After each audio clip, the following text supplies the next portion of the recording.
काहीच नसलेलं तुमचं अस्तित्व निर्माण करण्याची ही परीक्षा आहे. म्हणून अभ्यास पण तसाच केला पाहिजे जो हजारो लोकांसाठी, हजारो नवीन विद्यार्थ्यांसाठी आदर्श ठरेल असा. नमस्कार, हिस्ट्री बाय सचिन गुळिक ह्या युट्यूबच्या चॅनलमध्ये तुम्हा सर्वांचं स्वागत आहे. जशा पद्धतीनं आतापर्यंत आपण अति संभाव्य प्रश्न आणि त्याचं सविस्तरपणे विश्लेषण हे व्हिडिओ तुमच्यासाठी भाग 1 आणि भाग 2 घेऊन आलो होतो आणि त्याला दिलेला तुमचा जो प्रचंड प्रमाणामध्ये असणारा प्रतिसाद आणि त्याचबरोबर तुमच्या कमेंट्स, तुमचं लाईक करणं आणि त्याच्यानंतर तुमचं तिथून मिळणारं भरभरून प्रेम, याच्यातून मी पुन्हा एकदा तुमच्या भेटीला घेऊन येतोय गट ब आणि त्याचबरोबर गट क पूर्व परीक्षा 2024-25 साठी इतिहास विषयाचे प्रश्न आणि त्या प्रश्नांचं सविस्तरपणे विश्लेषण. सुरुवातीलाच असं मला आनंद या गोष्टीचा वाटतो की तुम्ही सगळ्यांनी जो व्हिडिओला दिलेला प्रतिसाद आहे तर तुम्हाला नक्कीच आवडतोय आणि त्याचबरोबर तुमच्या ज्या कमेंट्स आहेत तर याच्यातून मला एक पुन्हा एनर्जी मिळते आणि मग परीक्षा गट ब ची आहे आणि गट क ची ह्या पूर्ण परीक्षा होईपर्यंत आठवड्याचे जेवढे जास्त मला जमतील तेवढे जास्त मी व्हिडिओ, त्याचबरोबर चांगल्या ताकदीचे प्रश्न, काही नवीन डाटा, त्याचबरोबर विश्लेषण, तो टॉपिक तुम्हाला तिथे कव्हर करून दिला जातोय. या ठिकाणी आपल्या इतिहासाच्या बॅचेस आहेत आणि इथे हे तुम्हाला सगळ्यांना माहित आहे, परंतु युट्यूब वरती थोडंफार लिमिटेशन्स येतात आणि ऍप्लिकेशनच्या बॅचेस मध्ये पूर्ण इतिहास कंपल्सरी शिकवला जातो, म्हणजे स्टार्ट टू एंड पर्यंत जेवढा आपल्या अभ्यासक्रमाला आहेच. तर इतिहासाच्या बॅचेस पण आहेत आणि ज्या लोकांना शक्यच नाही की बॅच करणं किंवा 200-250 रुपये पण नसतात, मी असं समजतो की खूप काही लोक प्रॉब्लेम मधून फेस करतात, खूप काही लोक अडचणीमधून जातात आणि अशा लोकांना शक्य नसतं बॅचेस घेणं, काही लोकांना शक्य असतं बॅचेस घेणं, ते बॅचेस घेतात. युट्यूबचे व्हिडिओ आहे, तुम्हाला खूप सारा फायदा होतोय आणि तुम्ही तुमच्या मित्रांना पण शेअर करतायच. म्हणजे हे जे सगळं चाललेलं आहे तर हे तुम्हाला इतिहासात चांगले मार्क मिळावे आणि त्याचबरोबर तुमचा इतिहास सोपा व्हावा. मग गाड्यांचे नंबर दिसतात मला, त्यापासूनच तुम्ही स्टेटस जर बघतच असाल आणि तो बघण्यासाठी मी तुम्हाला सांगितलं होतं इथं काही नंबर जो दिलेला आहे तर ह्या नंबरवरती तुम्ही मला मेसेज करताय, तुमचं नाव जिल्हा पाठवताय, म्हणजे मी तुम्हाला असा मेसेज पाठवतोय की तुमचं नाव एडिट करण्याची संधी द्या. आणि खूप साऱ्या लोकांना ते मेसेज वाचून खूप छान वाटतं आणि जेव्हा तुम्ही पास होता तर त्यावेळी एक PSI आहेत मॅडम, रात्रीचा 11 वाजता फोन केला आणि सांगितलं माफ करा मी अवेळी फोन केला तुम्हाला आणि फोन करण्याचं कारणही तसंच होतं. म्हटलं ठीक आहे बोला, तर त्यांनी सांगितलं सर माझं नाव आता एडिट करा ऍज अ PSI म्हणून. त्याचा जर का दुसरा आनंद नाही. अजून एक विद्यार्थी आहेत, त्यांनी एक सेल्फी काढला आणि सांगितलं सर माझं एक्साइज PSI म्हणून सिलेक्शन झाले आणि खाली लिहिलंय मी कसा दिसतो. आता डिपार्टमेंट मधला माणूस कसा दिसतो, तो राजा माणूस असतो, आलं लक्षात. आणि या सगळ्या गोष्टींचा जो आनंद आहे ना, तर हा एक शिक्षक म्हणून अफलातून खूप जास्त आनंद होतो. ठीक आहे, पुन्हा एकदा गट ब आणि गट क पूर्व परीक्षा जे आता होणार आहेत आणि याच्यासाठी आपण इतिहास विषयाचे प्रश्न आणि विश्लेषण हे जे काही सांगतोय तर या प्रश्न विश्लेषणाच्या व्हिडिओमध्ये भाग 3 चालू आहे आपला. आणि जर तुम्ही भाग 1 आणि 2 जर बघितला नसेल तर पाठीमागे जावा आणि हा व्हिडिओ झाल्यानंतर परत भाग 1 आणि 2 बघा, नक्कीच तुम्हाला इतिहास सोपा असल्यासारखं वाटेल. प्रत्येक प्रश्न हा एक कन्सेप्ट इतिहासाची पूर्ण करून देतो. मी त्याचे उदाहरण अगोदरच्या भाग 1-2 मध्ये सांगितले, या पण भागामध्ये सांगतो. आणि जर इतिहासाच्या बॅचेससाठी इन्क्वायरी करायची असेल तर दिलेला नंबर आहे किंवा डायरेक्ट ऍप्लिकेशनला व्हिजिट करा, history by Sachin Gulik play स्टोअरला जाऊन किंवा खाली डिस्क्रिप्शन बॉक्स मध्ये लिंक दिलेली आहे, तिथून ऍप्लिकेशन डाउनलोड करा. आता ठीक आहे, हा एक प्रमोशनचा भाग झाला, तर तुमचा जास्त वेळ न घेता आपण डायरेक्ट व्हिडिओला सुरुवात करतोय आणि प्रश्नांना सुरुवात करतोय. तर प्रश्न वाचत असताना तुम्ही खाली लाईव्ह चॅट असतं किंवा त्याच्यामध्ये तुम्ही कमेंट करू शकता की 1, 2, 3, 4 हे ऑप्शन्स असतात. ठीक आहे, बघा प्रश्न काय आहे तर समाजवादी नेते म्हणून खालीलपैकी कोणाला ओळखलं जातं. कोणाला म्हणजेच काय तर हा व्यक्ती सापेक्ष क्वेश्चन आहे. पण इतिहास विषय सोपा करण्यासाठी मी तुम्हाला चतुसूत्री सांगतो. बघा हे चतुसूत्रीवरती लक्ष द्या. व्यक्ती आहे, त्याच्याबरोबरच दुसरा घटक आहे वर्ष, तिसरा घटक आहे ठिकाण, ठीक आहे, आणि चौथा घटक आहे संघटना. आणि ह्या 4 गोष्टींच्या बाहेर इतिहासाचा एकही प्रश्न जाणार नाही. 100% प्रश्न याच्या भोवतीच फिरतात. म्हणजे तुम्हाला आताचे प्रश्न घ्या किंवा PYQ घ्या, सगळे क्वेश्चन ह्या चतुसूत्रीच्या बाहेर कधीच जात नाहीत. म्हणून ही चतुसूत्री पाठ करून ठेवा, लक्षात ठेवा, आलं लक्षात. आणि म्हणूनच चला प्रश्न बघूया की समाजवादी नेते म्हणून खालीलपैकी कोणकोणत्या व्यक्तींचा गट येतो. समाजवादी नेते आपल्याला ओळखायचे आहेत. जयप्रकाश नारायण समाजवादी होते. आचार्य नरेंद्र देव, आचार्य त्यांना मिळालेली पदवी आहे. मिनू मसानी, राम मनोहर लोहिया, हे सगळेचे सगळे जे लोक आहेत समाजवादी लोक आहेत. आणि म्हणूनच अ ब क ड हा ऑप्शन आपल्याला इथं शोधायचा आहे. याच्यामध्ये अ ब ड दिले, क ड दिले आणि अ क दिले, म्हणजेच आपल्या उत्तराचा योग्य पर्याय जो आहे तर हा योग्य पर्याय उत्तराचा आहे. ठीक आहे, हे लक्षात ठेवायचं आहे तुम्हा सगळ्यांना. ठीक आहे, तर उत्तराचा पर्याय 4 नंबरचा योग्य आला. आता हा 4 नंबरचा उत्तराचा पर्याय योग्य आला म्हणजे सगळेचे सगळे लोक समाजवादी आहेत. ह्या सगळ्या लोकांनी काय केलं होतं 1934 मध्ये काय केलं तर एक समाजवादी पक्ष म्हणजे सोशलिस्ट जे आहे तर या समाजवादी पक्षाची स्थापना केलेली होती. परंतु यातला प्रत्येक व्यक्ती अनेक काँग्रेस सोडून वेगवेगळ्या पक्षांबरोबर जोडला गेलेला होता. तर त्याचे एक एक व्यक्ती म्हणून थोडक्यामध्ये मी विश्लेषण करतो. तोपर्यंत तुम्ही काय करायचं सगळ्यांनी, जर आपल्या युट्यूब चॅनलला असेच लेक्चर्स जर तुम्हाला बघायचे असतील तर युट्यूबला सबस्क्राईब करून ठेवा, म्हणजे पुढचं जे नोटिफिकेशन आहे ऑन पण करून ठेवा, म्हणजे माझा व्हिडिओ येणार असेल तर टुंग वाजेल आणि त्याच्यानंतर मग तुम्हाला काय होणार आहे व्हिडिओ बघायला मिळणार आहे. विश्लेषण बघूया. जयप्रकाश नारायण. आता जयप्रकाश नारायण यांचा जन्म जो आहे तो बिहार मध्ये झालेला होता. त्याचबरोबर यांना सर्वोदयी नेता असं म्हणून ओळखलं जातं. सर्वोदयी नेता यांच्यावरती जो प्रभाव पडला होता जयप्रकाश नारायण यांच्यावरती, बघा मी डिटेल्स मध्ये लिहितो, थोडंसं लक्ष ठेवा. तर यांच्यावरती प्रभाव मौलाना अबुल कलाम आझाद यांचा प्रभाव पडला होता आणि यांनी 1919 मध्ये जालियनवाला बाग हत्याकांड यांच्यावरती भाषण दिलेलं होतं. महात्मा गांधीजींचे 12 प्रेषित होते. 12 प्रेषित म्हणजेच काय तर 12 महत्वाचे व्यक्ती आणि या 12 प्रेषितांपैकी हे जयप्रकाश नारायण एक व्यक्ती होते. जयप्रकाश नारायण हे आणीबाणीला म्हणजेच काय तर 1975च्या इंदिरा गांधीजींच्या आणीबाणीला ते विरोध करतात आणि त्याच पद्धतीनं त्यांनी इंदिरा गांधीजींना विरोध केलेला होता.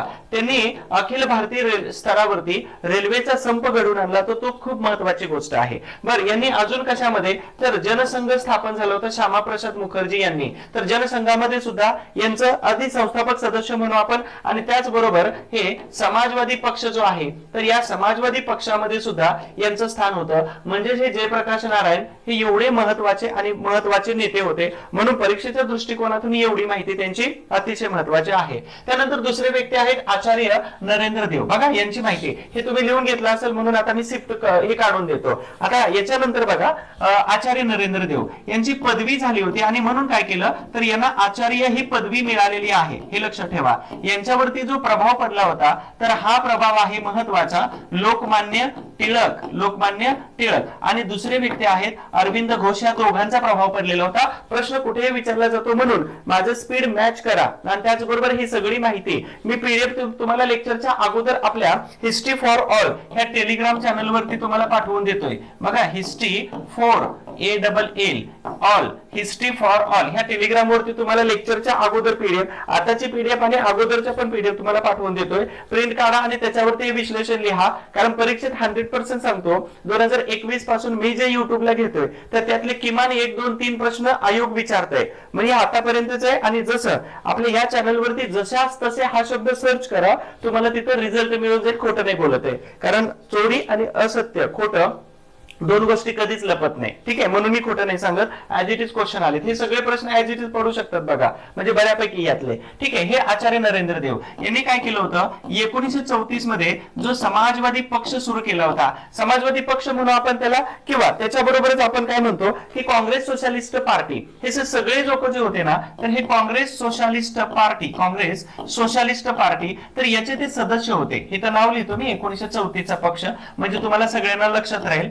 काँग्रेस बघा सोशलिस्ट पार्टी, तर या पार्टीचे सगळे सदस्य होते. म्हणजे सोशलिस्ट म्हणजेच काय तर समाजवादाला, आणि हे समाजवादी पक्षाचे सगळेचे सगळे सदस्य होते आणि सगळे समर्थक होते. ठीक आहे, त्याचबरोबर आचार्य नरेंद्र देव जे आहेत तर यांच्यावरती एकतर मार्क्सवादाचा प्रभाव होता आणि त्याच्यानंतर सिद्धार्थ गौतम बुद्ध यांच्या बौद्ध धर्माचा खूप जास्त प्रभाव होता. हे आहेत आचार्य नरेंद्र देव. आणि हा जो पक्ष सुरू केलेला होता तर ह्या पक्षाचे सर्वेसर्वा म्हणजे संकल्पनाकार हे आचार्य नरेंद्र देव होते. यानंतर मिनू मसानी स्वतंत्र पक्ष 1960 मध्ये काढलेला होता. इथं 2 व्यक्ती होत्या बघा. 1960 मध्ये स्वतंत्र पक्ष स्वतःचा काढलेला होता आणि त्या 2 व्यक्ती कोण होत्या माहितीये का? इथं नावं लिहितो त्या 2 व्यक्तीची. तर एक होते NG रंगा आणि दुसरे होते कोण तर सी राजगोपालचारी. तर या दोघा व्यक्तींच्या मदतीनं ह्या मिनो मसानी यांनी काय केलं, स्वतःचा एक पक्ष काढलेला होता. ऍक्च्युली त्यांचं नाव जे आहे मिनोचेर रुस्तम हे त्यांचं असं महत्वाचं नाव येतं. 1950 मध्ये फ्रीडम पार्टी किंवा फ्रीडम नावाचे एक मासिक चालवत होते. पंडित जवाहरलाल नेहरू यांचे ते मित्र होते. बघा, हे नेहरूंचे मित्र होते. त्याच्यानंतर हे जे जमशेदजी टाटा जे आहेत किंवा हे जे टाटा परिवार आहे, तर टाटा परिवाराबरोबर यांचे खूप चांगल्या पद्धतीचे संबंध होते. हे आहेत मिनो मसानी. ठीक आहे. आता याच्यानंतर तिसरे व्यक्ती आहे राम मनोहर लोहिया. त्यांचा प्रवास मी या बॉक्स मध्ये लिहून टाकतो. राम मनोहर लोहिया यांनी काय केलेलं होतं, तर यांचा जन्म उत्तर प्रदेश मध्ये झालेला होता 1910च्या दरम्यान. ठीक आहे, 1910. त्यांनी बर्लिन या विद्यापीठातून किंवा बर्लिन मधून मिठाचा सत्याग्रह तर याच्यावरती त्यांनी पीएचडी पूर्ण केलेली होती. मिठाचा सत्याग्रहावरती पीएचडी केली होती. त्याच्यानंतर त्यांचे जे मित्र होते गोव्यामध्ये होते 1946 मध्ये. ठीक आहे. आणि गोव्यामध्ये मित्रांनी बोलवलं आराम करण्यासाठी. तर त्यावेळी पोर्तुगीज सरकारने गोव्याच्या जनतेवरती जो अन्याय केला होता, तर त्याच्या विरोधामध्ये ह्या राम मनोहर लोहिया यांनी खूप मोठं आंदोलन केलं. म्हणजेच कुन्हा, आणि त्याच्यानंतर कुन्हा यांना जनक मानलं जातं, परंतु सर्वात मोठं आंदोलन म्हणजे जनजागृतीचं काम राम मनोहर लोहिया. म्हणून ह्या गोवा मुक्ती संग्राम 1961 मध्ये जो झाला होता, तर ह्या गोवा मुक्ती संग्रामामध्ये सर्वात महत्वाचा सहभाग जो होता किंवा लोकांना जागा करण्याचं काम हे राम मनोहर लोहिया यांनी केलं होतं. तर त्याचमध्ये सेनापती बापट होते, हिरवे गुरुजी होते, अनेक लोक गोवा मुक्ती संग्रामामध्ये आले होते. त्याच्यावर एखादा प्रश्न पडला तर सांगतो. आता मला अशी अपेक्षा आहे की एका प्रश्नाच्या निमित्ताने एवढं सगळं विश्लेषण सांगितलंय आणि याचं उत्तर आहे 4 नंबरचा पर्याय. हे सगळे पर्यायांचं विश्लेषण जे सांगतो ना,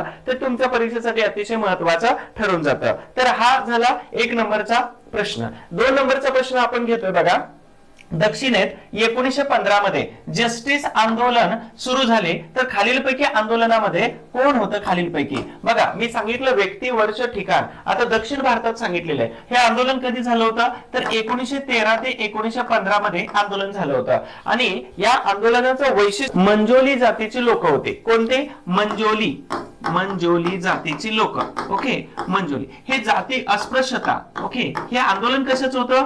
अस्पृश्यता निवारणाशी संबंधित हे आंदोलन होतं. मंजोली जातीची लोक होती आणि ह्या जातीच्या लोकांना काय तर व्यवस्थित असं ट्रीट केलं जात नव्हतं. म्हणून ही जाती व्यवस्था लक्षात ठेवा. ठीक आहे. बरं, याच्यामध्ये विशेष म्हणजे कोण कोण होतं, तर TN नायर, त्यागराज चट्टी आणि CN मुदलियार. तर महत्वाचं म्हणजे की ही तिन्हीच्या तिन्ही लोक याच्यामध्ये सहभागी होते. म्हणून ऑप्शन्स मध्ये काय आलंय, अ, ब, क हे तिन्हीचे तिन्ही पर्याय इथं बरोबर येऊन जातो. तर दक्षिण भारतामध्ये अशा प्रकारचं जातीवादी आंदोलन. मग तिथं रामास्वामी पेरियार आहेत. त्याचबरोबर इथं हे सगळे महत्वाचे व्यक्ती दक्षिण भारतातले, जसे महाराष्ट्र आणि ऑल इंडिया लेवलवरचे व्यक्ती येतात. तर तशाच प्रकारे दक्षिण भारतामध्ये अशा प्रकारची जस्टिस म्हणजेच काय, तर आम्हाला न्याय पाहिजे. बरोबर. आणि न्याय व्यवस्थे अर्थात न्याय व्यवस्था देऊ शकत नसेल, समाज व्यवस्थेमध्ये न्याय पाहिजे होता. न्याय व्यवस्था तर देते कायद्याने, पण समाज व्यवस्थेतला न्याय पाहिजे. म्हणून 1913 ते 15 मध्ये अशा प्रकारचं एक आंदोलन त्यांनी सुरू केलेलं होतं. बरं, ह्या आंदोलनामध्ये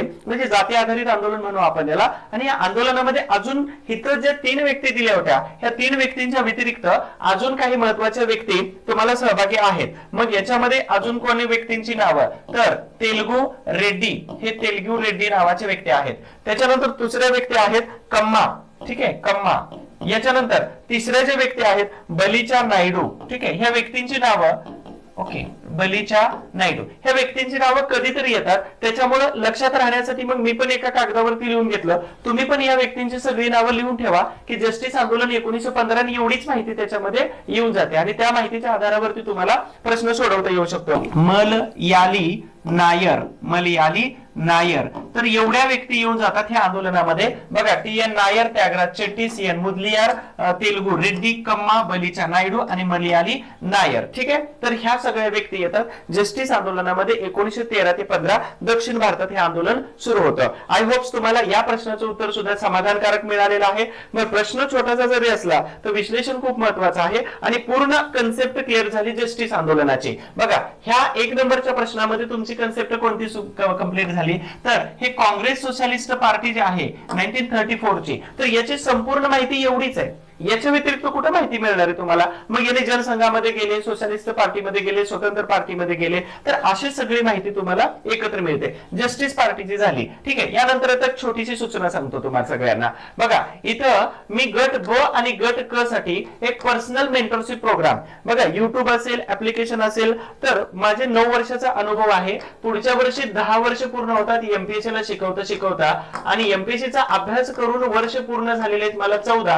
आणि सक्सेसचं जर सांगितलं तर कधी पास्ट सांगायचं नसतो, पण सक्सेस खूप सारे आहेत हे मात्र निश्चित आहे. आणि त्याचे मी काय केले की माझ्या संकटाच्या कालावधीमध्ये मी जो संघर्ष करत होतो तर त्या कालावधीमधले पुरावे अजून जतन करून ठेवलेले आहेत, पास झालो की नाही, ठीक आहे. आणि म्हणून ते पुरावे जे आहेत तर वेगवेगळ्या ठिकाणी आता जॉबला आहेत.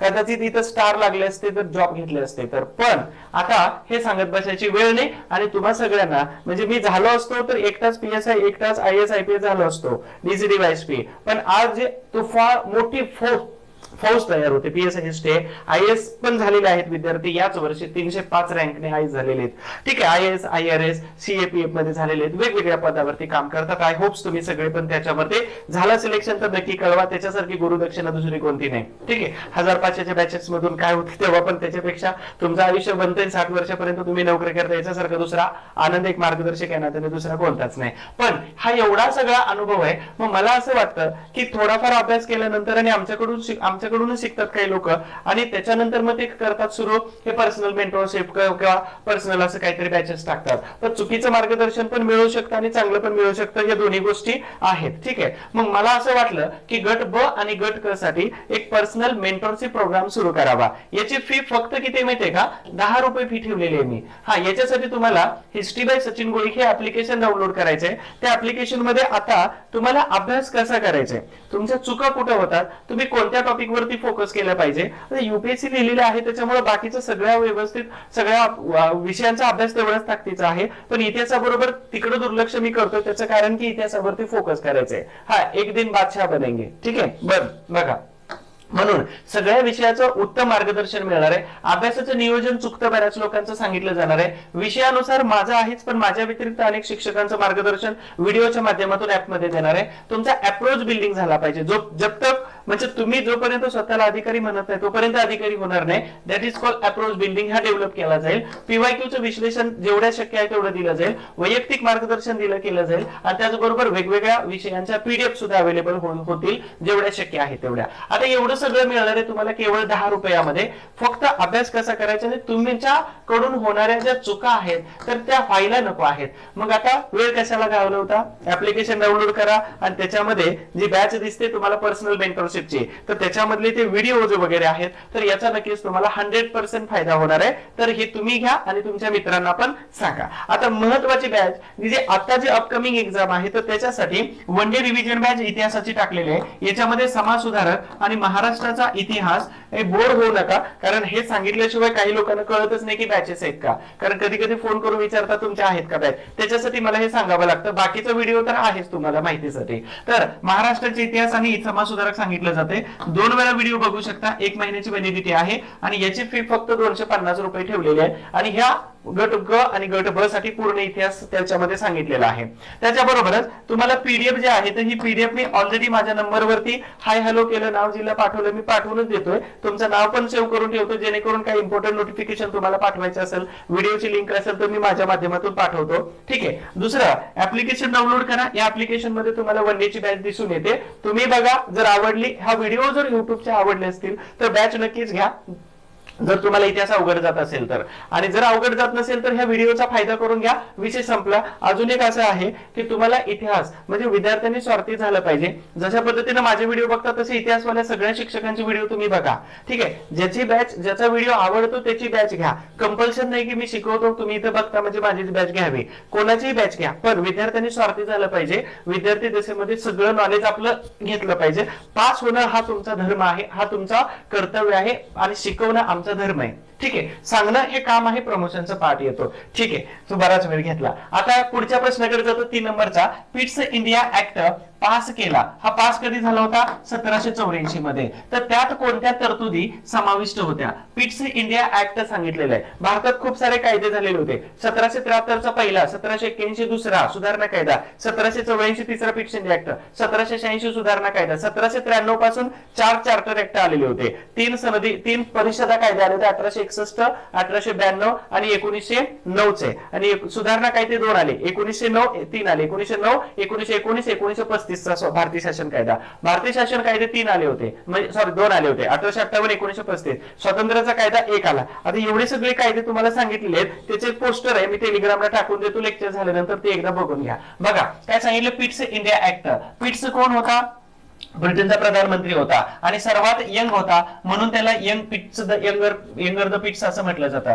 तरतुदी सांगितलेत 1773 च्या कायद्यातील त्रुटी दूर करण्यासाठी पास केला होता, बरोबर आहे. कंपनीचं राजकीय आणि व्यापारी कार्य वेगळं केलं होतं, बरोबर आहे. त्याच्यानंतर विशेष म्हणजे बोर्ड ऑफ कंट्रोल. आता हे बोर्ड ऑफ कंट्रोल काय कन्सेप्ट येते इथं मी तुम्हाला लिहितो, बोर्ड ऑफ कंट्रोल आणि कोर्ट ऑफ डायरेक्टर. ठीक आहे, हे परत येतो त्याच्यावरती. तर बोर्ड ऑफ कंट्रोल यांच्याकडे फक्त राजकीय अधिकार दिले होतं आणि हे बोर्ड ऑफ कंट्रोल भारतात राहत होतं. ठीक आहे, बघा बंगाल गव्हर्नर परिषद यांची संख्या 3 केली होती, तर 73 च्या कायद्याने ही सदस्य संख्या 4 होती, त्याची सदस्य संख्या 3 केली. म्हणजेच हे पण बरोबर आहे, हे पण बरोबर आहे. तर या प्रश्नाचं उत्तर कशामध्ये जातं? सगळे ऑप्शन्स बरोबर आहेत, 1 2 3 4, म्हणजेच हा 4 नंबरचा पर्याय बरोबर आला. अ ब क ड हे सगळेच सगळं बरोबर आहे. हे सगळ्या शब्दांबरोबर तुमचं पाठ झालं पाहिजे, मैत्री झाली पाहिजे. आता पिट्स इंडिया ऍक्ट का आला होता भारतामध्ये? तर ही जी ईस्ट इंडिया कंपनी जी होती, तर हा खूप सारा भ्रष्टाचार करत होती आणि प्रत्येक वर्षाला यांना पैसे लागत होते. मग पैसे इंग्लंड कडून कर्ज प्रत्येक वेळी का घ्यावं लागतंय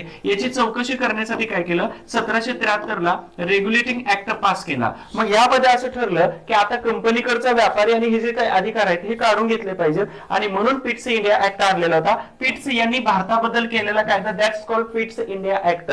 या कायद्यानुसार काय केलं, 1784 मध्ये पिट्स इंडिया ऍक्ट पास केला आणि ह्या ऍक्ट नुसार भारतातली जी कंपनीची सत्ता होती ही टप्प्याटप्प्याने काढून घ्यायची, म्हणजेच 20 वर्षांनी काढून घ्यायचं ठरलं. मग 1793, त्याच्यानंतर 1813, नंतर 1833 आणि पुन्हा 1853. तर ही प्रत्येकामध्ये 20 वर्षाचा फरक आहे. तर ही 20 वर्षाची मुदतवाढ कंपनीला दिली आणि 53 मध्ये कंपनीकडून सगळं काढून घेतलं आणि राणीकडे शिफ्ट केलेलं होतं. मग 5 वर्ष 1853 ते 58 जे आहे, तर ही प्रतिनिधी म्हणून कंपनी भारतात काम करत होती आणि 1858 चा भारत शासन कायदा आला, मग राणीकडे सत्ता गेलेली होती. तर हा आहे 1784 चा पिट्स इंडिया ऍक्ट.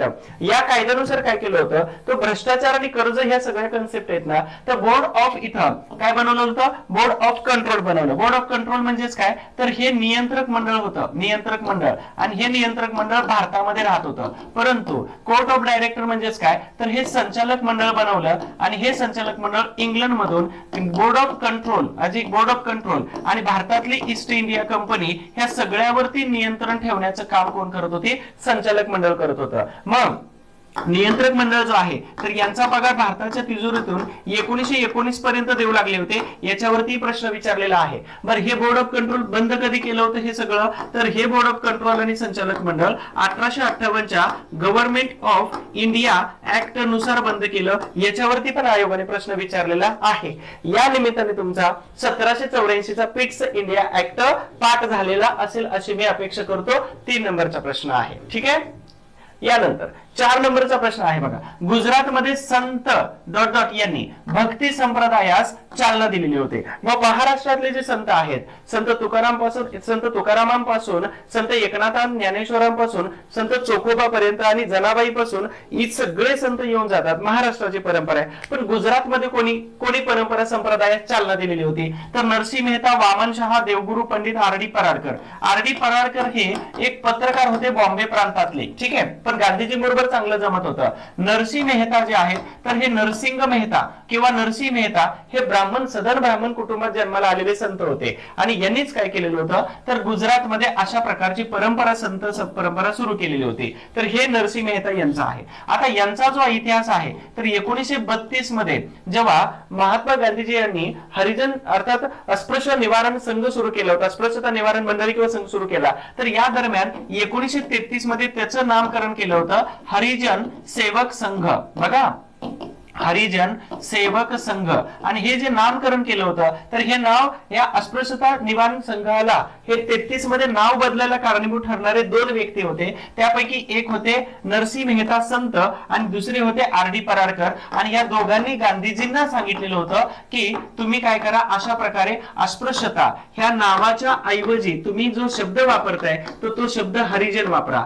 परंतु गंमत अशी झाली की हरिजन शब्दाला डॉक्टर B.R. आंबेडकर यांनी 1937 मध्ये, विरोधी पक्ष नेता होते डॉक्टर आंबेडकर, आणि विरोधी पक्ष नेता असताना त्यांनी सभागृहात सांगितलं की हरिजन वापरू नका, कारण जर आम्ही बहुजन दलित हरीचे जन असेल तर तुम्ही काय राक्षस जन आहात का, असा प्रतिसवाल पण आंबेडकरांनी केला. आणि या शब्दावरती आंबेडकरांनी ऑब्जेक्शन घेतलं होतं. आणि त्याचबरोबर सभागृहाचा त्यांनी त्याग सुद्धा केलेला होता डॉक्टर आंबेडकरांनी. तर 1937च्या इलेक्शन बॉम्बे प्रांतामधलं हे त्यांचं नेतृत्व कौशल्य होतं. ठीक आहे, या निमित्ताने आपण 4 नंबरचा प्रश्न विश्लेषण सविस्तरपणे केलेला आहे. यानंतर आपण 5 नंबरचा प्रश्न बघतोय की व्यक्ती ओळखा. आता व्यक्ती ओळखा म्हणजे मी तुम्हाला अगोदरच सांगितलं होतं की चतुसूत्रीमध्ये व्यक्ती आहे. मॅट्रिकच्या परीक्षेसाठी त्यांनी मराठेशाहीचा उदय आणि उत्कर्ष या विषयावरती त्यांनी निबंध लिहिला होता. तर हे जे पुस्तक होतं हे पुस्तक स्वरूपामध्ये नंतर प्रकाशित झालेलं होतं. बघा, त्याच्यानंतर काही काळ त्यांनी शिक्षक, संस्थानाचे सचिव आणि जिल्हा न्यायाधीश आणि त्याचबरोबर या विविध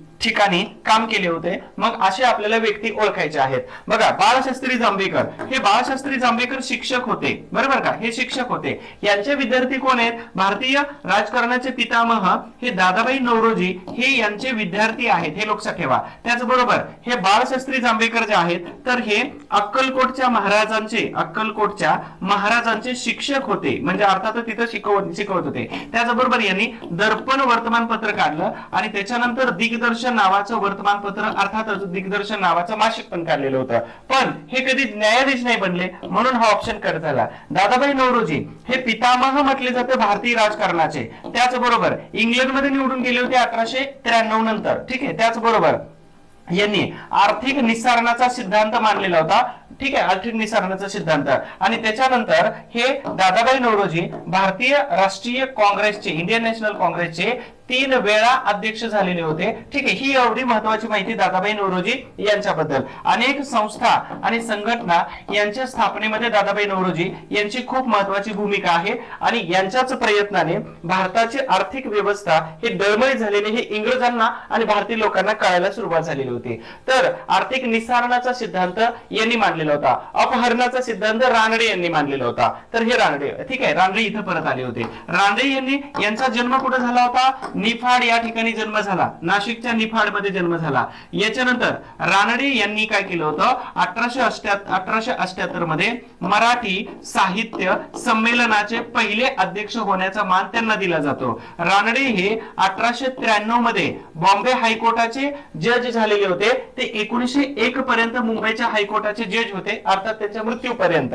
ठीक आहे, ह्या रानडे यांनी काय केलं होतं तर विधवा पुनर्विवाह मंडळी सुद्धा सुरू केली होती. आणि त्याच्याबरोबरच आपला पहिल्या पत्नीचा विवाह, आपल्या पहिल्या पत्नीचा मृत्यू झाल्यानंतर 1873 मध्ये केवळ खूपच कमी महिन्यामध्ये त्यांनी दुसऱ्या पत्नी बरोबर लग्न केलं. त्यांना रमाबाई रानडे असं म्हणून ओळखतो आपण, ज्यांनी भारताला पहिली नर्स दिलेली होती. आणि यांना अजून ब्राह्मण मंडळी हे बोलके समाजसुधारक या नावाने ओळखत होते. बोलके समाजसुधारक रानडे यांच्यावरती मी EMPSC कट्टावरती एक लेक्चर घेतलेला आहे, ते सविस्तरपणे लेक्चर तुम्ही बघून घ्या. बाकी प्रत्येक प्रश्नामध्ये रानडे यांचा उल्लेख येतोच. त्याच्यानंतर प्रार्थना समाजाच्या स्थापनेमध्ये आधारस्तंभामध्ये हे रानडे होते. त्याच्यानंतर प्रार्थना समाजाची पुस्तिका यांनीच काढलेली होती. प्रार्थना समाजाला ब्रीद वाक्य यांनीच दिलेलं होतं. त्याच्याबरोबर त्याचा प्रचार आणि प्रसार करण्याचं काम हेच करत होते. तर हे रानडे आहेत. पण यांनी आपल्या विधवा बहिणीचा पुनर्विवाह न लावल्यामुळं महात्मा ज्योतिबा फुले यांना खडसावून म्हणत होते, रावसाहेब समाज सुधारणांचे ढोंग करू नका, समाज सुधारकांचे ढोंग करू नका आणि तुम्ही ढोंगी समाज सुधारक सुद्धा बनू नका. तर हे रानडे होते. आणि आगरकरांच्या बाबतीमध्ये जर झालं तर लोकमान्य टिळकांचे सुरुवातीचे जवळचे मित्र, त्याचबरोबर केसरी वर्तमानपत्राचे सुरुवातीचे संपादक हेच होते. आणि त्याच्यानंतर त्यांनी सुधारणा नावाचं वर्तमानपत्र स्वतःच सुरू केलेलं होतं. आणि अगोदर सामाजिक सुधारणा की अगोदर राजकीय सुधारणा, आधी यामध्ये सामाजिक सुधारणांचे हे समर्थक होते हे ईस्ट न्यू इंग्लिश स्कूल मध्ये यांची भूमिका महत्वाची, डेक्कन एज्युकेशन सोसायटी आणि फर्ग्युसन कॉलेज मध्ये महत्वाची भूमिका, आणि त्याचबरोबर आगरकर आणि टिळक यांची जोडी चांगली होती जी बर्वे प्रकरणामध्ये कुठं तर नगरच्या त्या तुरुंगामध्ये होते. मग यांचं एक पुस्तक आहे डोंगरीच्या तुरुंगातील आमचे 101 दिवस. तर हे असे आगरकर होते. अपेक्षा करतो की या प्रश्नाचं उत्तर सुद्धा तुम्हाला सविस्तरपणे ऑप्शन्स वरती मी घेऊन जातोय, म्हणून या प्रश्नाचं उत्तर काय जातं तर इथं रानडे येतात. ओके, न्यायमूर्ती रानडे हे या प्रश्नाचे उत्तर झालं. आता या निमित्ताने तुम्हा सगळ्यांना हा व्हिडिओ आवडत असेल, विश्लेषण पण कानावर पटपट परीक्षेच्या अगोदर जाते आणि एक एक कन्सेप्ट तुमची क्लिअर होऊन जाते. तर अपेक्षा करतो की हा व्हिडिओ आवडत असेल. लाईक करायला विसरू नका, सबस्क्राईब करायला विसरायचं नाही. पुढील प्रश्न आहे 6 नंबरचा. मार्च 1867 मध्ये, ठीक आहे, 1867 रोजी न्यायमूर्ती रानडे, आत्माराम पांडुरंग तरखडकर, राघव भांडारकर, वामन आबाजी मोडक इत्यादी मंडळींनी पुढाकार घेऊन डॉट डॉट या ठिकाणी, बघा ठिकाण विचारले, त्या ठिकाणी प्रार्थना समाजाची त्यांनी स्थापना केलेली होती. मग पंढरपूर, सुरत, पुणे आणि मुंबई इथं काय झालेलं आहे का? बघा, पंढरपूर मध्ये काय झालं होतं तर यांनी आश्रम सुरू केलेला होता. ठीक आहे, आश्रम कोणता तर इथं बालिका आश्रम किंवा वेगवेगळ्या प्रकारचे आश्रम सुरू केलेले होते पंढरपूरमध्ये. सुरत मध्ये काय झालं होतं 1844 मध्ये मानव धर्म नावाची सभा ही सुरू केली होती. कोणी तर दादोबा पांडुरंग तरखडकर आणि दुर्गाराम मंचाराम, अर्थातच या त्यांच्या सहकार्याने दुर्गाराम मंचाराम. परंतु ट्रान्सफर झाल्यामुळं हे मानव धर्म सभा कन्वर्ट झालेली होती. याच्यानंतर पुणे या ठिकाणी काय झालं होतं 1927 मध्ये पुणे या ठिकाणी आत्माराम राघव भांडारकर आहे तिथं. ओके, तर या भांडारकर अध्यक्ष बनले होते प्रार्थना समाजाचे. मग प्रार्थना समाज मंदिर उभा केलेलं होतं कॅम्प एरियामध्ये. ठीक आहे, 1827. आणि मुंबईमध्ये काय केलं होतं तर 31 मार्च, लक्षात ठेवा तारीख, 31 मार्च 1867 मध्ये मुंबई या ठिकाणी प्रार्थना समाजाची स्थापना केली होती. आणि या समाजामध्ये ही सगळी लोक येऊन जातात. प्रार्थना समाजाची स्थापना केलेली होती. आणि त्याच्याच पद्धतीनं मुंबईमध्ये जशी स्थापना झाली तर त्याच पूर्वी 1849 मध्ये यांनी जसं इथं मानव धर्म सभा दिलं होतं तर त्याच पद्धतीनं परमहंस सभा सुद्धा सुरू केली होती. परंतु याची डायरी हरवल्यामुळं 1860 मध्ये ही सभा विसर्जित केली आणि याचं रूपांतर ह्या प्रार्थना समाजामध्ये झालेलं होतं. बरं, याच्यासाठी प्रेरणा कोणाकडून मिळालेली होती तर ब्राह्मो समाजाचे पूर्वीचे अध्यक्ष ब्राह्मो समाज, आणि या पूर्वीच्या अध्यक्षामध्ये कोण होतं तर केशवचंद्र सेन. लक्षात ठेवा, सगळा इतिहास महत्वाचा आहे.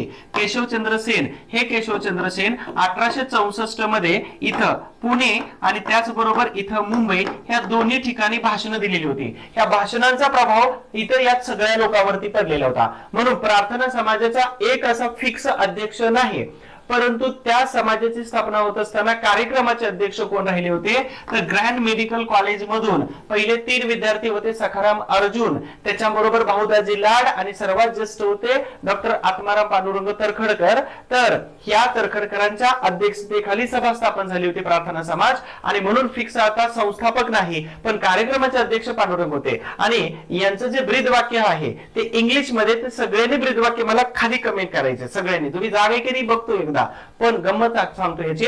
सुबोध पत्रिका नावाचं, सुबोध पत्रिका, तर हे त्यांचं मासिक निघालं. आणि या मासिकाचं ब्रीद वाक्य काय होतं माहितीये का तर सत्यमेव जयते. पण आयोगाने हा प्रश्न चुकवून सुद्धा त्यांनी बदललेलं आन्सर, तर हेच ब्रीद वाक्य त्याला दिलं. हे जे वाक्य दिलेलं होतं रानडे यांनी, तर ते वाक्य मग ब्रीद वाक्य कुठे गेलं, घोष वाक्य काय कुठे गेलं त्याचं आलं लक्षात.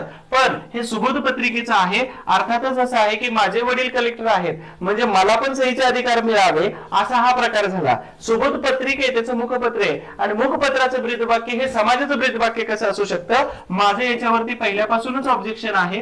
परंतु राजा दीक्षित यांनी खूप मोठा ग्रंथ सादर केलेला आहे, आणि मग त्या ग्रंथामध्ये सुद्धा हेच वाक्य दिलेलं आहे, अनेक पुस्तकामध्ये हेच वाक्य दिलेलं आहे. परंतु तरी पण आयोगाने त्याचं उत्तर बदललेलं नव्हतं. हा कंबाईन गट क मधला मुख्य परीक्षेचा प्रश्न होता. ठीक आहे, जाऊ द्या. आता 10 डिसेंबर 2023 मध्ये झालेली परीक्षा होती. आय होप्स या प्रश्नाचं उत्तर मुंबई हे येऊन जातं. मुंबईमध्ये आर्य समाज पण सुरू झालेला आहे 1875 मध्ये. अशा पद्धतीने हा मुंबई खूप महत्वाचा एरिया आहे. ठीक आहे, आता पुण्यामध्ये पण सगळं सांगून झालेलं आहे तुम्हाला सगळ्यांना. यानंतर आपला 7 नंबरचा प्रश्न आहे सत्यविधाने ओळखा. सत्यविधान कोणतं आहे? 1885 ते 1905 पर्यंत राष्ट्रीय सभा म्हणजे इंडियन नॅशनल काँग्रेसच्या स्थापनेनंतरचा पहिला कालखंड तो हा होता. मवाळवादी कालखंड म्हणून ओळखला जातो 1905 पर्यंत. हे विधान बरोबर आहे. महात्मा गांधीजी यांनी आपल्या राजकीय कारकिर्दीची सुरुवात करताना न्यायमूर्ती रानडे, महादेव गोविंद रानडे यांना आपले गुरु मानलेले होते. गुरु मानले का यांना? नाही मानलं. तर या ठिकाणी गुरु त्यांचे कोण होते? गोपाळकृष्ण गोखले हे राजकीय गुरु होते. आलं लक्षात? बरं, गोपाळकृष्ण गोखले हे राजकीय गुरु होते आणि गांधीजी एकटे शिष्य नव्हते. तर यांचे शिष्य कोण होतं? ॲलन ह्यूम होत्या. ॲलन ह्यूम होते. सरोजिनी नायडू हे शिष्य होते. त्यानंतर मोहम्मद अली जिना हे शिष्य होते. मोहम्मद अली जिना. त्याचबरोबर महात्मा गांधीजी शिष्य होते आणि एक राव बहादूर म्हणून व्यक्ती आहेत, तर हे सुद्धा त्यांचे शिष्य होते. एवढे शिष्य त्यांचे होते गोखले यांचे. आलं लक्षात? आणि गोखले यांचं भाषण जेव्हा सुरू होतं तर त्यावेळी त्या शहरातल्या सगळ्या सरकारी ऑफिसेसला सुट्टी, सगळे विधानसभेमध्ये भाषण ऐकायला जात होते, कौन्सिलमध्ये. हे गोखले एवढ्या ताकदीचे होते. ठीक आहे, म्हणून यातला कोणता ऑप्शन इथे बरोबर आहे? फक्त अ बरोबर आहे. आणि ब ऑप्शन चुकला आहे, म्हणजेच फक्त अ. काय सांगितलंय? सत्य विधान ओळखा. तर फक्त अ म्हणजेच काय? तर एक नंबरचा पर्याय बरोबर आहे. तर या निमित्ताने महाराष्ट्रातले हा कालखंड जो आहे हा कालखंड मवाळवादी आहे. आणि त्याच्यानंतर 1907 मध्ये सुरतमध्ये फूट पडली. मग सुरतमध्ये फूट पडल्यानंतर 1920 पर्यंत हा जहालवादांच्या हातामध्ये कालखंड गेला. परंतु काँग्रेस कोणाकडे राहिली होती? मवाळवाद्यांकडे काँग्रेस राहिली होती. कारण का? तर 1916चं लखनौ अधिवेशन जे आहे त्या अधिवेशनामध्ये जहालवाद्यांना एकत्र घेण्यासाठी मवाळवाद्यांनी काय केलं होतं? 1915च्या मुंबईच्या अधिवेशनामध्ये तो ठराव मंजूर करून घेतला होता. बरं, जहालवाद मवाळवादाबरोबरच इथं मुस्लिम आणि हिंदू यांच्यामध्ये सुद्धा एकीकरण झाली होती. तर यावरती तुमचा प्रश्न विचारला जातो. अंबिकाचरण मुजुमदार यांच्या अध्यक्षतेखालचं हे अधिवेशन आहे. ठीक आहे, ह्या प्रश्नाचं उत्तर एक नंबरचा पर्याय. 8 नंबरचा प्रश्न घेतोय बघा की काव्य फुले. मला सांगा, महाराष्ट्रातच नाही तर संपूर्ण भारतातल्या तमाम पीडित असेल, वंचित असेल, त्याचबरोबर चांगल्या उत्कृष्ट सदन घरातल्या सुद्धा स्त्रिया यांच्या उद्धारकर्त्या आहेत सावित्रीबाई फुले. सावित्रीबाई फुले यांचा व्हिडिओ 3 जानेवारीला मी बनवलेला आहे ऑलरेडी. आणि त्या व्हिडिओमध्ये जेवढी माहिती सांगितली तर अत्यंत सुंदर आहे. तर प्रत्येक महिलेचं कर्तव्य बनतं की माझा उद्धारकर्ता जर ती असेल तर घरामध्ये किमान फोटो लावावा. तर तुमच्या घरामध्ये फोटो लावलाय का महिलांनो, विशेष मुलींनो? पहिला प्रश्न हा माझा आहे की तुम्ही फोटो लावलाय का? कारण त्या तुमच्या उद्धारकर्त्या आहेत.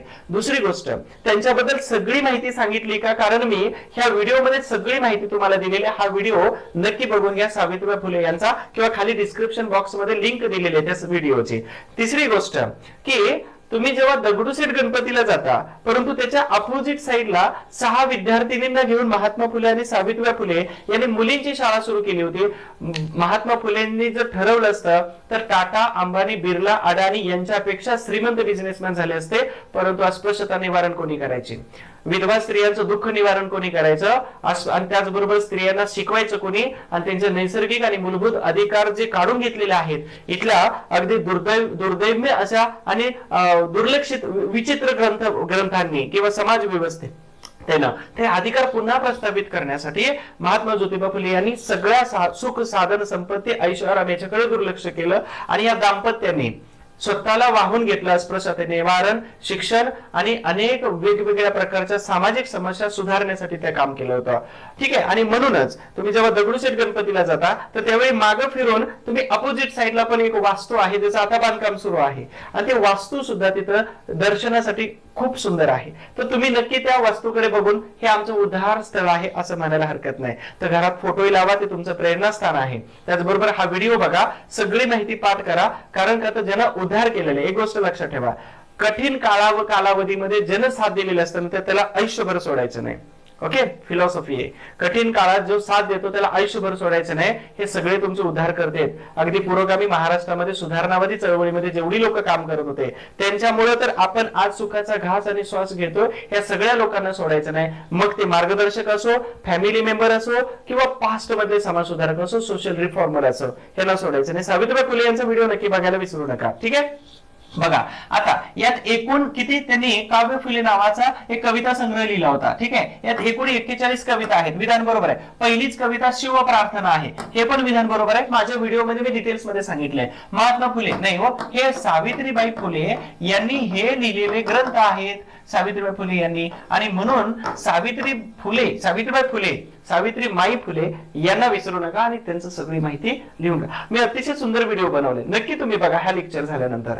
आणि आपलं प्राथमिक कर्तव्य समजा की सगळ्या महापुरुषांना आपण वाचतोय, समजून घेतोय, आणि सगळे पुरोगामी विचाराचे सगळे महापुरुष हे सगळेचे सगळे युट्यूबवर टाकलेले सगळे बघून घ्या. फिक्स प्रश्न कुठे ना कुठे येऊन जातो. बघा या प्रश्नाचं उत्तर 1 आणि 2 आहे, म्हणजे अ आणि ब आहे. या प्रश्नाचं उत्तर आहे फक्त 2 नंबरचा पर्याय इथं बरोबर येऊन जातो. इथं जास्त सांगत नाही समजून, कारण व्हिडिओ ऑलरेडी आहे, आणि थोडक्यात सांगून मी त्या महापुरुषांचा अपमान नाही करणार आहे. ठीक आहे, म्हणून हे सगळी माहिती तुम्ही व्हिडिओ मध्ये जाऊन बघा, स्पीड लावा किंवा कसंही बघा, नोट्स आहेत. आणि तुम्हाला नोट्स भेटले का पीडीएफच्या, ह्या नंबरवरती तुम्ही तुमचं नाव आणि जिल्हा पाठवा. नाव आणि जिल्हा याच्यासाठी पाठवा की मी ते ऍज इट इज कॉपी करून सेव्ह करून ठेवतो, जेणेकरून मला जर काय महत्वाचं वाटलं बाबा की तुमच्या नंबरवर शेअर करायचं, तर मग त्याचे काही ग्रुप बनवतो आणि त्याच्यावरती कॉमन, कोणाला पर्सनल मेसेज करत नाही, ग्रुप बनवून त्याच्यातून मेसेज करतो. माझा पण नंबर सेव्ह करा, कधी काळी इतिहासात कधी काळी गरज लागेल तेव्हा तुम्हाला 100% मी मदत करेलच. परंतु विशेष म्हणजे मी पण इतिहास 100 वर्ष शिकवावा आणि तुम्ही पण इतिहास 100 वर्ष शिकावा, तर याच्यासाठी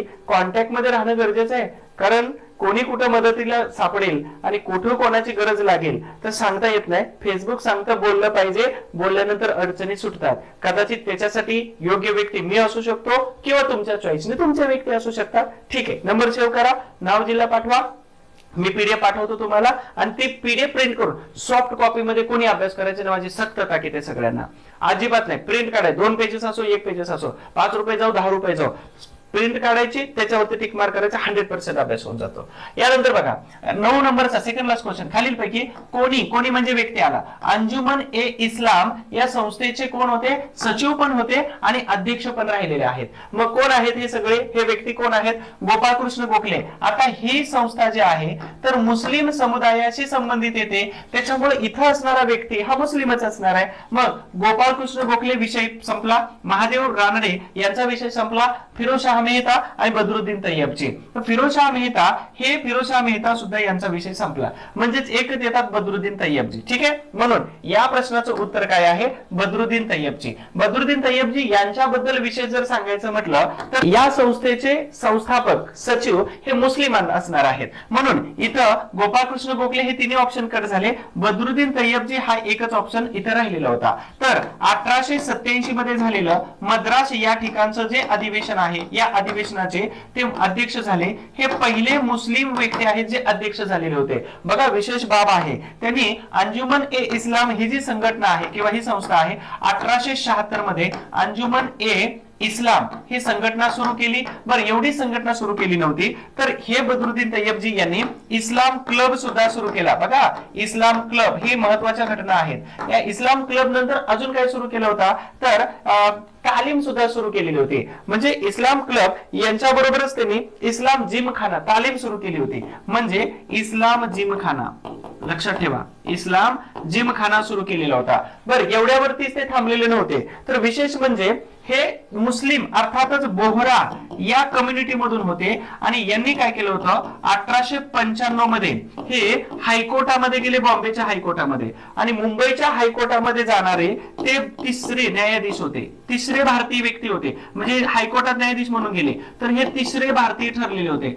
विशेष म्हणजे हायकोर्टात गेलेले ते तिसरे भारतीय आणि पहिले मुस्लिम न्यायाधीश ठरलेले होते. तर अजून एक विशेष बाब सांगतो की पहिले बॅरिस्टर व्यक्ती आहेत, हे पहिले बॅरिस्टर व्यक्ती आहेत जे इथं न्यायाधीश बनले होते, बदरुद्दीन तय्यबजी. ही एवढी विशेष त्यांच्याबद्दलचे आहे. आणि हे लॉर्ड कर्झनचे क्लासमेट होते लंडन मध्ये शिकत असताना. ठीक आहे, हे फिरोजशाह मेहता यांना पण मुंबईचा बादशाह वगैरे या नावाने ओळखलं जातं. तर बदरुद्दीन तय्यबजी यांच्याबद्दलची अशी डिटेल्स माहिती आहे. गोखले यांच्याबद्दल सांगितलं, रानडे यांच्याबद्दल सांगितलं, फिरोजशाह मेहता यांच्याबद्दल पण तुम्हाला सांगितलं की मुंबईचे अनभिषिक्त बादशाह होते. परंतु बदरुद्दीन तय्यबजी यांच्याबद्दलची ही विशेष माहिती, मुस्लिम समुदायातील बोहरा ह्या समुदायातले ते होते आणि त्यांनी ह्यासाठी 87 मध्ये मुस्लिम पहिले अध्यक्ष राहिले. अंजुमन इस्लाम, इस्लाम क्लब, इस्लाम जिमखाना आणि इथं अंजुमन, ह्या सगळ्या संस्था वगैरे त्यांनी सुरू केलेल्या होत्या. ठीक आहे, हे विशेष महत्वाचं आहे. यानंतर आपला 10 नंबरचा प्रश्न आहे कोणता, तर लखनौ करारामध्ये कधीचा आहे, 1916चा. मुस्लिमांना झुकते माप दिले म्हणून डॉट डॉट हे लोकमान्य टिळकांवरती नाराज झालेले होते. आता लोकमान्य, आपलीच माणसं आपल्यावरती नाराज होत असतात. तुम्ही एमपीएससी करता तर तुमच्याच घरचे नाराज असतात, अपेक्षा ठेवतात, पैसे कमी पाठवणे त्याच्यापासून कधी होणार आहे. सर्वात असा लागणारा शब्द कोणता असेल ना तर तो आहे तू पास कधी होणार आहे, आणि पास होणार आहे माझं सर्वोत्तम तर देऊ दे. म्हणून मी सांगितलं की आपलं नसलेलं अस्तित्व सिद्ध करण्याची ही परीक्षा आहे, म्हणून सर्वोत्तम द्या. आलं लक्षात. तुम्ही अधिकारी असला तरी पण सर्वोत्तम द्या, अधिकारी नसला तरी सर्वोत्तम द्या, पण स्वतःला सिद्ध करण्यासाठी हीच एकदम बेस्ट प्लॅटफॉर्म आहे. आणि एकदा पकडले ना सोडायचं नाही. ठीक आहे, बघूया आता काय म्हटले, कोण नाराज होते, तर आपलेच लोक आपल्यावर नाराज. मग आता पर्याय ओळखा, 2 राहिले. आणि बेजंती यांचं पटत होता का, हेच पटत होता, पण या नाराज नव्हत्या, ह्या होमरूल चळवळीशी संबंधित होत्या. बघा, त्याचबरोबर यांनी थिओसॉफिकल सोसायटीची स्थापना केली, अर्थातच त्या अध्यक्ष बनल्या होत्या ऑलकॉट आणि ब्लावाटस्की यांच्या निधनानंतर 1 नंबरच्या भागात विश्लेषण दिलेलं आहे. त्या यांनी बनारस विद्यापीठ वगैरे त्या सगळ्यामध्ये यांनी भूमिका पार पाडली होती. बीएस मुंजे ह्या प्रश्नाचं उत्तर आहे बीएस मुंजे. ठीक आहे, डॉक्टर मुंजे. त्यानंतर नची केळकर हे टिळकांचे समर्थक होते आणि नची केळकर हे गोलमेज परिषदेला हजर राहिलेले होते. कोणाच्या वतीनं, तर 1915 मध्ये हिंदू महासभा सुरू झाली त्याच्या वतीनं. तर त्याचबरोबर ह्या केळकर पुणे महानगरपालिकेमध्ये यांची सत्ता होती आणि या सत्तेच्या दरम्यान 1919 मध्ये यांना एक पत्र द्यायचं, म्हणजे लोकमान्य टिळकांचा गौरव करायचा मानपत्र देऊन अशा प्रकारचा प्रस्ताव मांडला आणि तो दिलं पण होतं. ठीक आहे, यानंतर फिरोजशाह मेहता. तर या प्रश्नाचं उत्तर ऑलरेडी मी सांगितलं होतं, बीएस मुंजे. ठीक आहे, मुंजे. तर अशा पद्धतीनं आपण इथं काय केलेलं आहे, तर 10 प्रश्न जे विचारता आयोग 2023च्या पॅटर्न नुसार, तर 10 प्रश्नांचं सविस्तरपणे विश्लेषण तुम्हाला दिलेलं आहे. आय होप्स तुम्हाला सगळा हा व्हिडिओ जो आहे तर अतिशय सुंदर पद्धतीने विश्लेषण वाला आवडला असेल. जर आवडला असेल तर लाईक करा, तुमच्या मित्रांना, तुमच्या ग्रुपमध्ये सिनियर ज्युनियर सगळ्यांना तुम्ही शेअर करायला विसरू नका.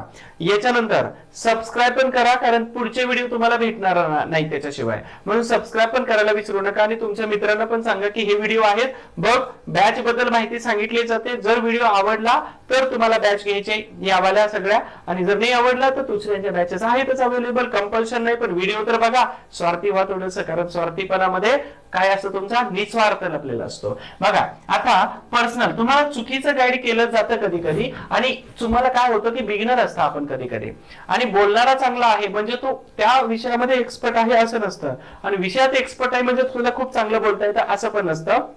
असा एक व्यक्ती निवडायचा आहे. आणि मला असं वाटतं की मी मुलांना चुकीचं मार्गदर्शन करू शकत नाही, कारण का तर एकच फील्ड आहे जे प्रामाणिक राहण्याचं आहे, आणि म्हणून मी माझा सर्वोत्तम देण्याचा प्रयत्न करतोय. अतिशय कमी फी मध्ये, म्हणजे 10 रुपये मध्ये मी तुम्हाला गट क आणि गट ब बद्दल तुम्ही जिथं चुकता तर ह्या चुका होऊ नये त्याच्यासाठी मी काय करतोय, तर ही फी आणि त्याचबरोबर पर्सनल मेंटरशिप प्रोग्राम सुरू केलेला आहे गट ब आणि गट क साठी. अभ्यासाचं नियोजन, विषयानुसार मार्गदर्शन, अप्रोच बिल्डिंग, पीवायक्यू विश्लेषण, वैयक्तिक मार्गदर्शन आणि वेगवेगळ्या विषयांच्या पीडीएफ माझ्याकडे अवेलेबल असतील तर मी तुम्हाला पीडीएफ देणार आहे. ही बॅच आहे हिस्ट्री बाय सचिन गुळिके ऍप्लिकेशन मध्ये. जर तुम्हाला काही अडचण आली तर आता पर्सनल मेंटरशिप आहे, त्याच्यामुळे मी तुम्हाला माझा नंबर शेअर करतो. या नंबरवरती काय करायचं, तुम्हाला जे काही अडचणी येतात तर त्या अडचणींचं तिथं सोल्युशन सुद्धा देण्याचा प्रयत्न करतोय. तर काही बॅच बद्दल अडचण आली, ह्या बॅच बद्दल, आणि ही वन डे ची बॅच आहे 250 रुपये मध्ये तुम्हाला साधारणतः 10 ते 12-14 व्हिडिओ मिळतात, आणि व्हिडिओ 2 वेळा बघा. आणि ह्या बॅचची फी आहे 250 रुपये बघा इथं, आणि हिस्ट्री बाय सचिन गुळिके ऍप्लिकेशन मध्ये आहे. जर बॅच बद्दल काय अडचण असेल तर दिलेल्या नंबरवरती तुम्ही फोन करू शकता. ठीक आहे, ही झाली बॅच बद्दलची माहिती. ओके, यानंतर अजून एक सूचना आहे की 2025 मध्ये पॅटर्न आपला बदलतोय, आणि या बदलत्या पॅटर्न मध्ये जर तुम्हाला टिकून राहायचं असेल डिस्क्रिप्टिव्ह मध्ये, कारण डिस्क्रिप्टिव्हचा मी समर्थक आहे, कारण मी लिहिलेलं आहे. लिहिण्यासाठी तुम्हाला विचार करावा लागतो, विचार करण्यासाठी तुम्हाला वाचावं लागतं, आणि मग वाचन जर तुमची तयारी असेल तर डिस्क्रिप्टिव्ह पॅटर्न मध्ये तुम्ही 100% बसता. आणि म्हणून याच्यासाठी मी अशा प्रकारच्या काही पीडीएफ बनवलेल्या आहेत ज्याच्यामध्ये तुम्ही उत्तर लिहा, आणि उत्तर लिहिल्यानंतर आपल्या ऍप्लिकेशन मध्ये याची बॅच डिस्क्रिप्टिव्हची, तर तुम्ही उत्तर लिहा, आम्हाला पाठवा. आम्ही तुम्हाला फ्री ऑफ कॉस्ट मध्ये तुम्हाला तुमची उत्तरं कशा पद्धतीने लिहायला पाहिजेत, कशा पद्धतीने स्टार्टिंग, बॉडी आणि एंड असला पाहिजे याचं सविस्तरपणे तुमच्यापर्यंत पोहोचवतो. हे फ्री ऑफ कॉस्ट आहे. तर हे पीडीएफ साठी पण फोन करू शकता, मेसेज करू शकता तुम्ही. आणि हे ऑप्शनल जो हिस्ट्रीचा आहे तर याची सुद्धा आपल्या ऍप्लिकेशन मध्ये बॅच आहे, तर याच्यासाठी सुद्धा विचार करा. ऑप्शनल, आता हिस्ट्री ऑप्शनल GS1 याचे पण व्हिडिओ आपल्या युट्यूब वरती आता येणार आहेत. ठीक आहे, तर ही PDF आहे, याच्यामध्ये लिहा. आणि तुम्ही सगळ्यांनी कसं राहिलं पाहिजे, आपल्या एका ऍटिट्यूड मध्ये राहिलं पाहिजे. जशा पद्धतीनं हे ऍटिट्यूड मध्ये राहतात हे सगळे प्राणी. गरुड पावसात भिजायचं नाही म्हणून वरून उडतं, मरेपर्यंत गवत खात नाही याला म्हणतात लायन, सिंह म्हणतात. ठीक आहे, म्हणून तुम्ही सगळेजण विशेष म्हणजे की हॅपी राहा आणि हेल्दी पण राहा, कारण वातावरण बदलले की तब्येत बिघडते, विशेष माझी तर बिघडतेच. म्हणून तुम्ही सगळ्यांनी अशा पद्धतीनं राहिलं पाहिजे. अभ्यासात जर तुम्हाला काय अडचण असेल तर नंबर दिलेला आहे, या नंबरवरती तुम्ही मेसेज करा. मेसेजचा रिप्लाय पण क्विकली करतो आणि त्याचबरोबर वेळ घेऊन तुम्ही फोन केला तर तुमच्या शंकांचं सगळं निरसन केलं जाईल. म्हणून तुम्हाला सगळ्यांच्या अभ्यासातील अडचणींसाठी माझा नंबर आहे. तुम्ही एनी टाइम तुमची काही क्वेरीज असेल, अडचण असेल, शंका असेल तर तुम्ही विचारू शकता. आणि ह्या आपल्या युट्यूब चॅनलला लाईक करा, कमेंट्स करा कसं वाटलं लेक्चर, शेअर पण करा हा व्हिडिओ, आणि त्याचबरोबर युट्यूब चॅनलला सबस्क्राईब करायला विसरायचं नाही. म्हणून ह्या सगळ्या कन्सेप्ट वापरा, हॅपी राहा, हेल्दी राहा. आणि त्याचबरोबर तुम्हा सगळ्यांना तब्येतीसाठी, आरोग्यासाठी, तुमचं चांगलं आयुष्य जगण्यासाठी आणि भावी अधिकारी उत्कृष्ट होण्यासाठी सुद्धा अभ्यासासाठी माझ्याकडून खूप खूप शुभेच्छा असतील. Thank you so much. Wish you all the best. धन्यवाद.